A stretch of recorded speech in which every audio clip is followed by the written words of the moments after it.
नमस्कार, कल की तैयारी में आपका स्वागत है। आपके साथ मैं हूं मानसी दवे और ये वो खास शो है जहां पर आपके आने वाले ट्रेडिंग सेशन की तैयारी करवाते हैं हम।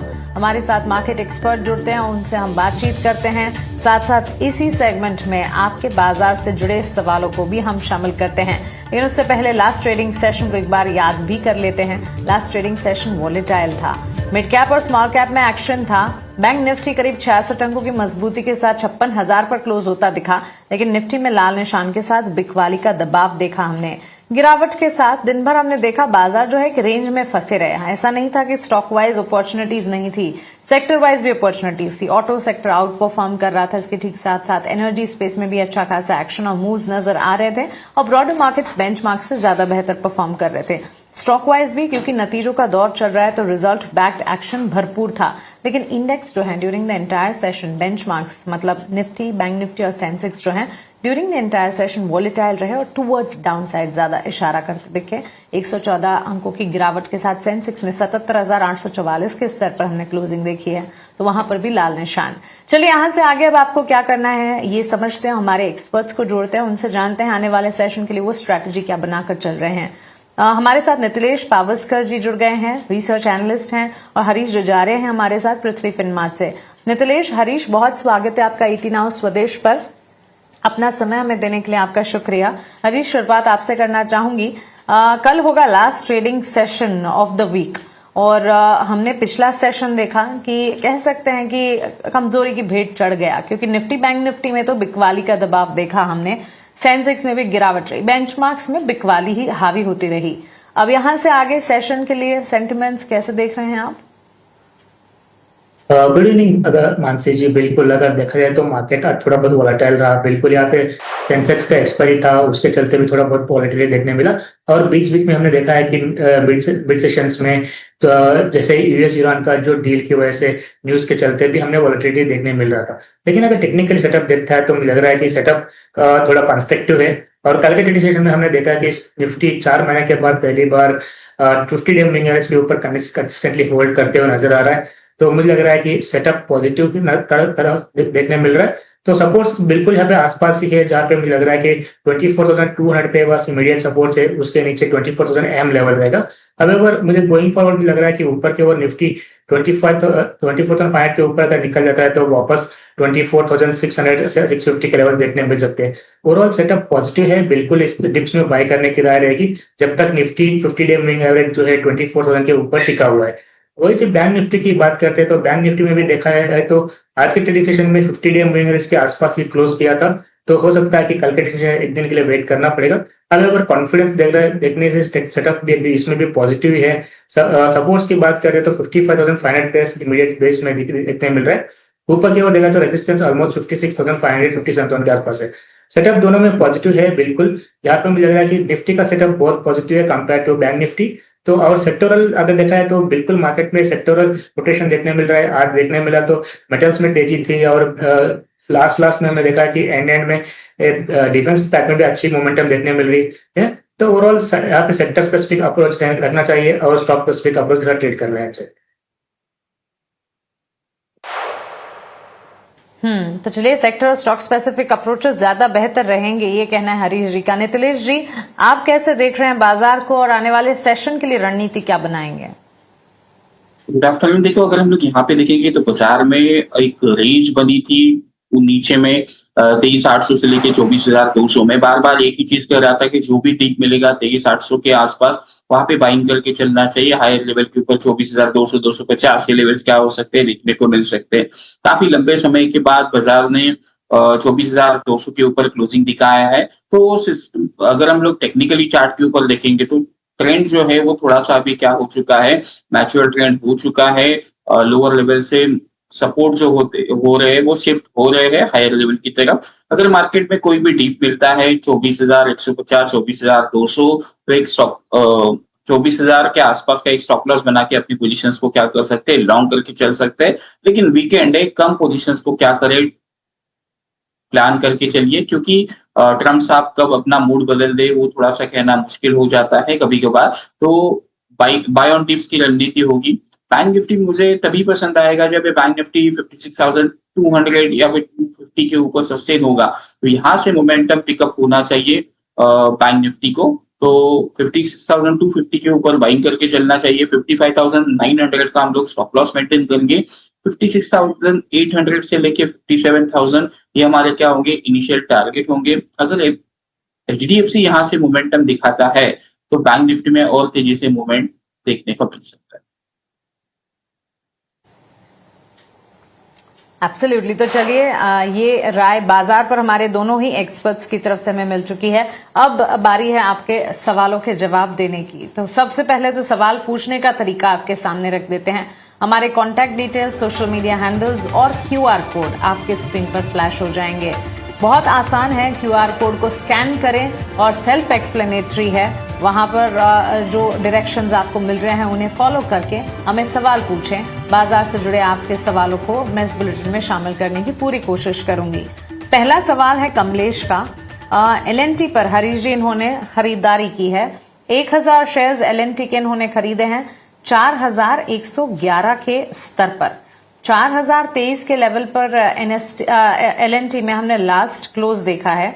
बिकवाली रही थी पिछले 5 सेशन की भी अगर मैं बात करूं, और पिछले कुछ सेशन से रेंज में ही चलता है। वैसे भी ये स्टॉक अच्छी स्क्रिप्ट है, अच्छी ब्रांड है, लेकिन धीरे धीरे चलने के लिए चलता है और अमूमन। अब पिछले दिनों ही हमने देखा था कि गिरावट भी देखने को मिली, क्योंकि नंबर्स के बाद ब्रोकरेजेस ने वीक मार्जिन्स को फ्लैग भी किया। अब यहां से आगे एलएनटी के लिए क्या राय होगी, और इन पर्टिकुलर हमारे व्यूअर ने जिन्होंने 4111 के स्तर पर खरीदारी की है, उन्हें आप क्या राय देंगे? मानसिक अगर देखा है तो बिल्कुल जैसे यूएस ईरान का वार शुरू हुआ था उस टाइम पे हमने एक भारी गिरावट देखने को मिली थी स्टॉक्स में, क्योंकि स्पेशली जो गल्फ कंट्रीज में, मिडिल ईस्ट में इसका जो बिजनेस है वहां पे इम्पैक्ट देखने मिल रहा था। अगर जहाँ पे हालात सुधरते हुए देखने मिल रहे हैं तो स्टॉक्स में भी अच्छी रिकवरी तो ऑलरेडी देख चुके हैं। स्टॉक मुझे लग रहा है कि 200 day moving average, 50 day moving average के ऊपर स्ट्रांगली होल्ड कर पा रहा है। तो फिलहाल के लिए एक छोटा सा कंसोलिडेशन में है स्टॉक। ऊपर की ओर शॉर्ट टर्म की नजर से देखा है तो 4150 के आसपास छोटा सा रेजिस्टेंस है।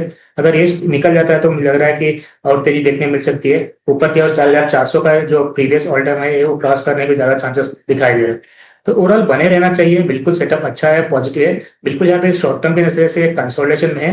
अब एज लॉन्ग एज स्टॉक जो है 3900 के ऊपर होल्ड करता है, मुझे लग रहा है कि स्ट्रॉन्ग सेटअप ये है और बने रहना चाहिए 3900 के स्टॉक के साथ। ओके, तो पोजीशंस को इंटैक्ट रखें। एलएनटी में ये राय फिलहाल आपको मिलती हुई 4023 के स्तर पर स्टॉक में हमने लास्ट क्लोज देखा है। दूसरा सवाल नितिलेश जी मुकेश का है। इन्होंने कैनरा बैंक पर खरीदारी की है। अब 4425 शेयर्स कैनरा बैंक के हमारे व्यूअर ने खरीदे हैं। कैनरा बैंक लास्ट क्लोज की अगर बात करें, उठापटक ही देखने को मिली और डाउन ट्रेंड के साथ 135 के स्तर पर यह स्टॉक क्लोज हुआ है।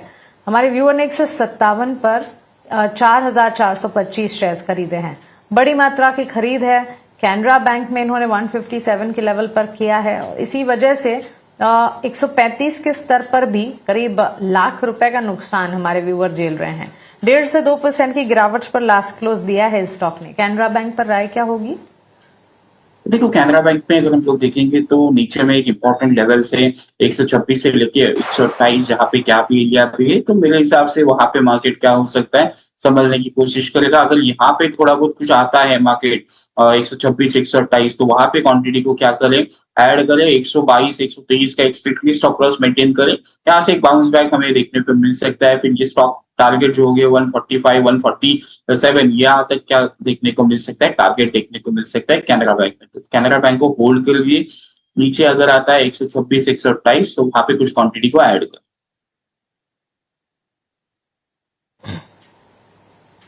एब्सोल्युटली। तो चलिए ये राय फिलहाल हमें मिलती हुई कैनरा बैंक के चार्ट्स पर।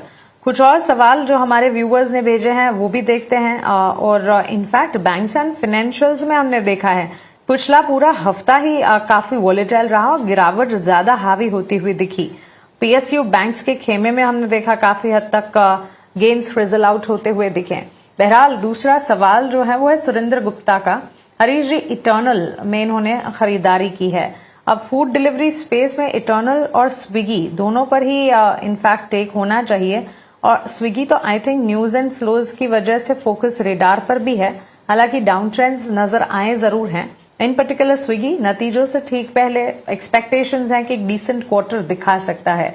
व्यूवर के सवाल की अगर मैं बात करूं, इन्होंने इटर्नल पर 50 शेयर्स खरीदे हैं, 262 इनके एंट्री लेवल है, 257 के लेवल पर लास्ट क्लोज स्टॉक ने दिखाया है, यानी कि इनकी खरीद के लेवल से नीचे गया है। ये 1 साल तक अपना पोजीशन को इंटैक्ट रख सकते हैं, क्या राय होगी इनके लिए? मानसी, अगर देखा जाए तो रिसेंटली हमने एक करेक्शन देखने मिल रहा था इटर्नल से ऑल टाइम हाई के प्राइस से, तो स्टॉक ने सपोर्ट्स लिया ऑलमोस्ट 216, वहां से रिकवरी मोड में है। तो मुझे लग रहा है कि यहाँ पे थोड़ा बहुत छोटा कंसोलिडेशन है स्टॉक प्राइस। ऊपर की ओर रेजिस्टेंस इमीडिएटली देखा जाए तो 265 270 के रेंजेस में एक छोटा सा रेजिस्टेंस देखने मिल रहा है। अगर ये लेवल क्रॉस कर पाता है तो मुझे लग रहा है कि वापस स्टॉक में 290 300 लेवल देखने मिल सकते हैं। ओवरऑल मुझे लग रहा है कि सेटअप एक लंबे कंसोलिडेशन में बिल्कुल, अगर इनका दायरा अगर 1 साल का है, बिल्कुल बने रह सकते हैं कि सेटअप में मुझे लग रहा है कि कंसोलिडेशन फेज थोड़ा और जारी रह सकता है उस टाइम पीरियड के लिए। हाउएवर अगर लॉन्ग टर्म चार्ट की एक बार देखा है तो सेटअप अभी भी पॉजिटिव है, 200 के 210 के आसपास भी सपोर्ट है, स्ट्रॉन्ग सपोर्ट, तो बने रहने की राय रहेगी। बिल्कुल यहाँ पे थोड़ा टाइम लग सकता है, कंसोलिडेशन में है स्टॉक प्राइस, लेकिन मुझे लग रहा है कि पोटेंशियल है स्टॉक में आने वाले दिनों में अच्छी परफॉर्मेंस देखने मिल सकता है। दूसरा स्टॉक अगर स्विगी की बात करते हैं तो स्विगी में देखा तो लगातार एक डाउन ट्रेंड देखने मिल रहा था। अभी भी जो प्रीवियस स्विंग लो से 300 के आसपास स्टिफ रेजिस्टेंस है, जब तक इसके ऊपर कन्विंसिंग क्लोज नहीं आता तब तक मेरे हिसाब से थोड़ा डाउन ट्रेंड में ही रह सकता है। तो फिलहाल के स्विगी में अवॉइड करना चाहिए, कोई बाइंग है तो अगर 300 के ऊपर जब तक नहीं आता है, मुझे लग रहा है कि इसमें डाउन ट्रेंड कंटिन्यूएशन आगे भी देखने मिल सकता है। एब्सोल्युटली। तो चलिए, ये राय इटर्नल और स्विगी फूड डिलीवरी स्पेस पर ओवरऑल पर्सपेक्टिव आपको मिल रहा है। HUL पर अगला सवाल है नितिलेश जी, सावन जैन ने ये सवाल पूछा है। एक तो FMCG बास्केट पर भी मैं आपसे आपका नजरिया जानना चाहूंगी, और इन पर्टिकुलर HUL के काउंटर पर भी व्यूअर का सवाल है। इन्होंने खरीदारी की है HUL के स्टॉक 100 खरीदे हैं 2324 के स्तर पर, 2273 के लेवल पर स्टॉक ने लास्ट क्लोजिंग दिखाई है, और दिन के निचले स्तरों पर ही लास्ट में हमने देखा ये स्टॉक सेटल होता हुआ नजर आया है। पिछले 6 महीने में कोई खास रिटर्न्स नहीं दिए हैं और धीमे चाल ही चला है, इनफैक्ट पूरा FMCG बास्केट ही। क्या यहां से कोई कमबैक आपको नजर आता है, और इन पर्टिकुलर HUL पर हमारे व्यूअर के लिए राय क्या होगी? देखो, पहले तो डिस्क्लोजर देना चाहूंगा, हम लोगों ने 2150 2120 इस लेवल के ऊपर क्लाइंट्स को सजेशन दिया है। हमारा जो लक्ष्य है वो 2700 के आसपास हम लोग लेके चल रहे हैं। ऊपर में अगर हम लोग देखेंगे तो एक हायर ट्रेंड लाइन का रेजिस्टेंस ले रहा है। जब भी ये काउंटर 2340 2350 इस लेवल के ऊपर क्लोजिंग दिखाता है, तो मैं मेरे लक्ष्य जो है वो 2700 उसके ऊपर क्या करूंगा, बिलीव करूंगा कि वो जल्दी आ सकते हैं। लेकिन थोड़ा सा क्या करना पड़ेगा, स्टॉक को कंसोलिडेट करके ब्रेकआउट अगर आता है तो बढ़िया मोमेंटम होगा। अगर डीप भी मिलता है 2150 2140 के आसपास, मतलब मोटा मोटी यहाँ से अगर हम लोग देखेंगे 5 से लेकर 7% की गिरावट अगर हमें देखने को मिलती है, वहां पे क्या करना चाहिए, पोजीशंस को बाय करना चाहिए। मुझे नहीं लगता है कि FMCG में अभी थोड़ा बहुत और गिरावट हमें देखने को मिलेगी। जो लो लगने थे वो मेरे हिसाब से लो लग चुके हैं, और भी मार्केट यहाँ से करेक्ट होता है तब भी FMCG जो काउंटर होगा, FMCG होगा, IT होगा, इन सेक्टर्स में अभी बाइंग का ही मौका देखना चाहिए, ना कि सेलिंग का मौका देखना चाहिए। ऑलराइट, तो चलिए, ये राय फिलहाल आपको मिल रही है, एंट्री अपॉर्चुनिटी है, ये कहना है नितिलेश जी का। अच्छे पेडिग्री वाले स्टॉक्स पर बाइंग की अपॉर्चुनिटी ढूंढी जरूर जा सकती है। अरुण का सवाल है अगला, हरीश, जियो फाइनेंस में खरीदारी की है इन्होंने, ये लॉन्ग टर्म टारगेट समझना चाह रहे हैं और एक्सपेक्ट कर रहे हैं कि हम उन्हें बताएं कि उन्हें लॉन्ग टर्म के लिए इसे रखना चाहिए भी या नहीं। 130 शेयर्स जियो फाइनेंस के 285 के दाम पर इन्होंने खरीदे हैं। 251 के लेवल पर ये स्टॉक ट्रेड हुआ है लास्ट, और हमने देखा बिकवाली के साथ ही मार्केट के टेक्सचर में भी गिरावट थी, और ये स्टॉक ने भी कोई खास मूव दिखाया नहीं टुवर्ड्स अपसाइड। और इनफैक्ट पिछले चार्ट से हिस्टोरिकल डेटा भी देखे तो जियो फाइनेंस की कोई चाल तेजी की तरफ नजर नहीं आती है। बट येट अगेन हमारे व्यूअर की खरीदारी, और क्योंकि ये लंबी अवधि का नजरिया समझना चाह रहे हैं, क्या राय होगी इनके लिए? बिल्कुल मानसी, जगह देखा है तो रिसेंट लिस्टिंग था पिछले साल में हुआ था, लेकिन तब के बाद देखा है तो स्टॉक में एक वोलेटाइल मूव्स देखने मिल रहे हैं। रिसेंटली हमने स्टॉक प्राइस में ऑलमोस्ट 340 के आसपास का भाव देखे थे, वहां से लगातार एक गिरावट देखने मिल रहा है अभी भी। तो ओवरऑल शॉर्ट टर्म के नजर से पहले एक बार नजर देखते हैं तो यहाँ पे एक इनवर्स हेड एंड शोल्डर का फॉर्मेशन बना हुआ है, उसके चलते मुझे लग रहा है कि स्टॉक में एक शॉर्ट टर्म के नजर से एक बाउंस बिल्कुल एंटिसिपेट कर सकते हैं, जहाँ पे मुझे लग रहा है कि 280 285 के लेवल्स बिल्कुल आ सकते हैं, जहाँ पे 200 मूविंग एवरेज रेजिस्टेंस देखने मिल रहा है। अगर लॉन्ग टर्म के लिए मुझे लग रहा है कि अभी भी स्टॉक में एक लंबा कंसोलिडेशन है, जब तक स्टॉक एक 200 मूविंग एवरेज के ऊपर नहीं क्रॉस करता है तब तक इसी रेंज में ट्रेड करते हुए नजर आ सकता है। बिल्कुल इनका खरीदारी जो है ऑलमोस्ट 285 के आसपास ही है, तो जैसे ये भाव आता है, ये प्राइस आता है, तो वहां से बेटर है कि एग्जिट कर लिए और प्रॉपर मुझे लग रहा है कि थोड़ा टाइम देना चाहिए, वेट एंड वॉच की रणनीति अपनानी चाहिए स्टॉक में, क्योंकि अभी भी स्टॉक एक लंबे कंसोलिडेशन में देखने मिलता है लॉन्ग टर्म चार्ट पे। तो चलिए ये राय फिलहाल हमें मिलती हुई जियो फाइनेंशियल सर्विसेज के लिए। आगे बढ़ेंगे, रुक करेंगे हमारे अगले सेगमेंट का, वैल्यू इन्वेस्टमेंट पिक का।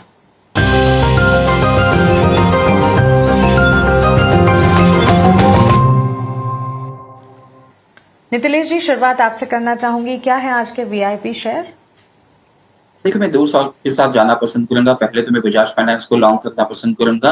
बजाज फाइनेंस में कंडीशनल बाय है 980, अगर ये सस्टेन कर देता है तो यहाँ पे लॉन्ग करके चलना चाहिए। 960 का हम लोग स्टॉप लॉस मेंटेन करेंगे।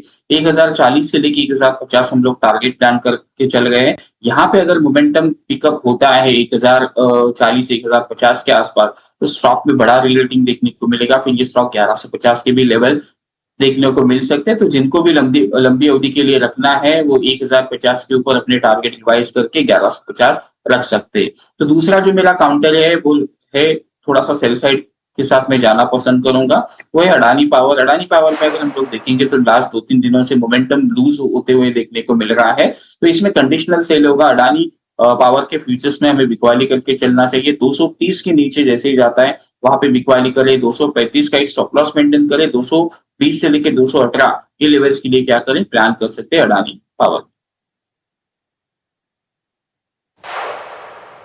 ओके, हरीश जी आप बताएं आपकी तरफ से क्या होंगे VIP share?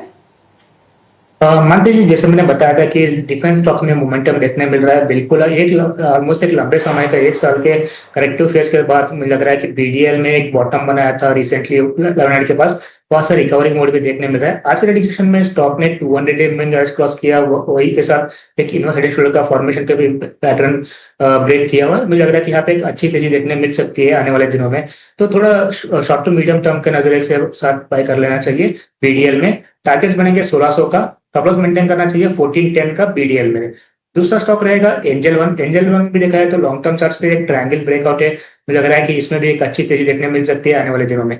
So short term के टारगेट्स जो बनेंगे 345 का रहेगा। अगर लॉन्ग टर्म मुझे लग रहा है कि स्टॉक में और ज्यादा पोटेंशियल है, जहाँ पे 380 के आसपास भी और देखने मिल सकते हैं। एंजल के लिए स्टॉप लॉस बनेंगे 310 का, स्टॉप लॉस मेंटेन करना चाहिए शॉर्ट टर्म के नजर से। एब्सोल्युटली नितिलेश जी, हरीश जी, बहुत शुक्रिया आपका हमारे साथ जुड़ने के लिए, सवालों के जवाब देने के लिए, हमारे व्यूअर्स की कल की तैयारी करवाने के लिए। Thank you so much. चलिए हमारे